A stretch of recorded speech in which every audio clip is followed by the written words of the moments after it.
Estamos de volta, agora 12 horas 15 minutos e vamos falar agora de saúde, porque junho é o mês de conscientização sobre a infertilidade, uma condição que afeta entre 50 e 80 milhões de pessoas no mundo inteiro, segundo a Organização Mundial de Saúde.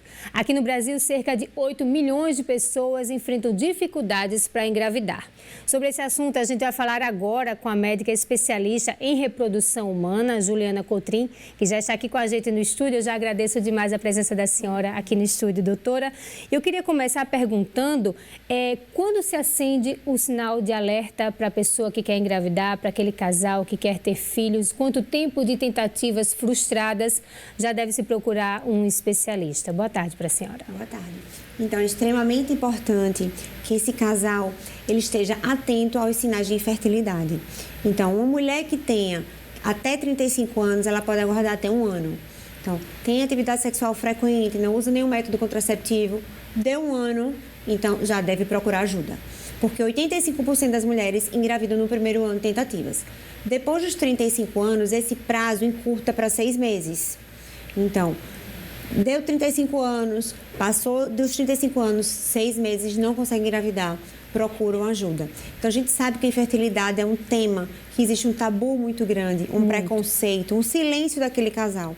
Então, é importante aquele casal procurar um especialista, porque quanto mais o tempo passa, menores são as chances de gestação. Existe essa questão da saúde mental, do psicólogo também, né? Que sim, a culpa é do homem, a culpa é da mulher. Inclusive, existe um mito que perdurou muito tempo, de que só as mulheres teriam problemas de infertilidade, né? Mas o que é que a gente avançou na medicina que indica que o homem também apresenta esses problemas, doutora? Então, a investigação deve ser do casal, né? Então, existe aquele machismo ainda para coloca culpa na mulher, perfeito, mas o homem precisa ser investigado, porque 40% das causas é de fator feminino, 40% de fator masculino e 20% ele pode ser de causa dos dois, de ambos, ou uma esterilidade sem causa aparente. Então, o homem também precisa ser investigado simultaneamente. A senhora falou de ficar atenta à idade, aos 35 anos, né? Mas como é feita a investigação também? Tem exames que são feitos? O que é que a gente já tem de avanço de medicina, de tecnologia nesse sentido da investigação da infertilidade? Então, o tratamento é individualizado, né? Você precisa fazer avaliação diagnóstica, precisa pedir alguns exames, né? Algumas sorologias, alguns exames bioquímicos, hormonais do casal. O espermograma é básico, então é um exame simples de ser feito. A partir do espermograma, então, você pode fazer, por exemplo, uma avaliação tubária através de um exame que o nome é um pouquinho difícil, muita gente se engancha, mas o nome é histerosalpingografia, que é o raio-x das trompas. Então, a gente consegue ver se essa trompa é pérvia. Então, se é possível o encontro do óvulo com o espermatozoide. Então, na grande maioria das vezes, já com essa histerosalpingografia, com os exames, com a história clínica da paciente, então você vai saber se a paciente tem ciclos regulares, então isso indica que ela ovula, e através do espermograma a gente já consegue chegar a um bom diagnóstico e possível tratamento. A senhora falou da questão dos 40% do homem, 40% da mulher e 20% que pode ser de ambos. Mas existem também fatores externos, tipo estresse, qualidade de vida, isso também pode afetar na questão da fertilidade? Sim. Não, os hábitos de vida, eles podem influenciar o casal, né? Tanto a quantidade de espermatozoides, como a qualidade desses espermatozoides.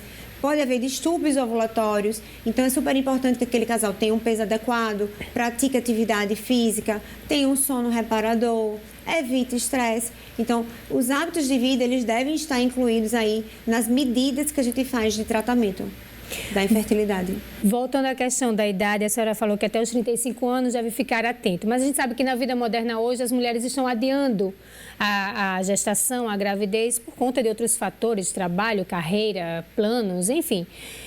Existe uma idade para que se tenha uma gravidez saudável e segura? Então, o ideal é engravidar até os 35 anos. Depois dos 35 anos, existe um declínio muito importante da quantidade e da qualidade desses óvulos. Então, quando a gente fala em qualidade, eu estou dizendo que esses óvulos, eles podem prejudicar a fertilidade no sentido de aumentar a taxa de abortamento, dificultar aquela gravidez.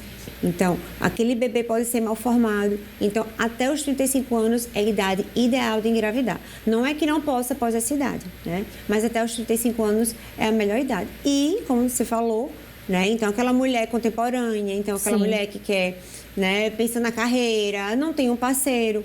Então é importante ela pensar na questão do congelamento dos óvulos, na criopreservação. Falando agora em congelamento dos óvulos, como é que fica essa questão?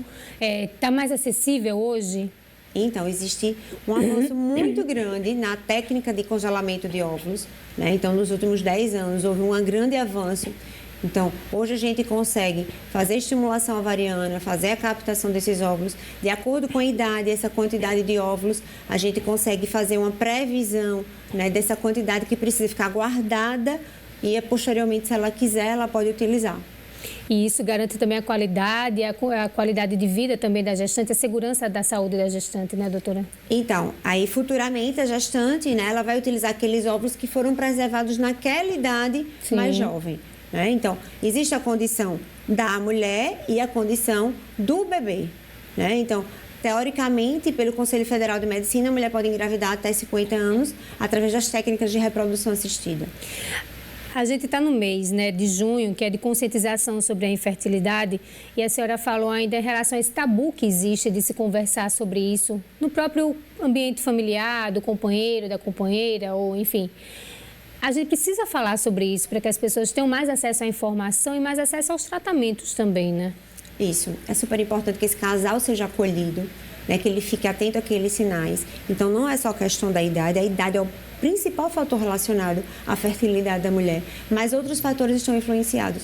Então, por exemplo, se é um homem que tem um diagnóstico de varicocele, se aquela mulher tem uma endometriose, se já teve alguma infecção sexualmente transmissível, então tem alguns fatores que podem estar presentes na vida dela que podem levar a essa infertilidade. E aí ela não deve tardar a procurar uma ajuda especializada. Para a gente encerrar, doutora, é uma questão que ainda causa muita dor em algumas famílias que sonham em engravidar, em formar uma família com filhos, né? O que a senhora deixaria de mensagem para essas pessoas, para esses homens e essas mulheres? Então, o que é super importante, que eles busquem informações, né? Então, com certeza eles não estão sozinhos, eles vão ser acolhidos, vão fazer uma investigação precoce. Então, quanto mais precoce essa investigação, maiores os resultados que a gente tem reprodutivos. Porque muita gente acha que através das técnicas de reprodução assistida, como a fertilização in vitro, vai ser 100% de certeza. A gente sabe que essas técnicas aumentam muito a taxa de sucesso, até 70%. Mas existem as limitações. Então, quanto mais precoce fizer essa investigação, o diagnóstico e o tratamento, melhores os resultados. Não ter medo de buscar ajuda, né, doutora? Exatamente. Doutora Juliana, muito obrigada pela sua participação aqui no AL1, tirando as nossas dúvidas, tá? Eu que agradeço. Obrigada pela presença.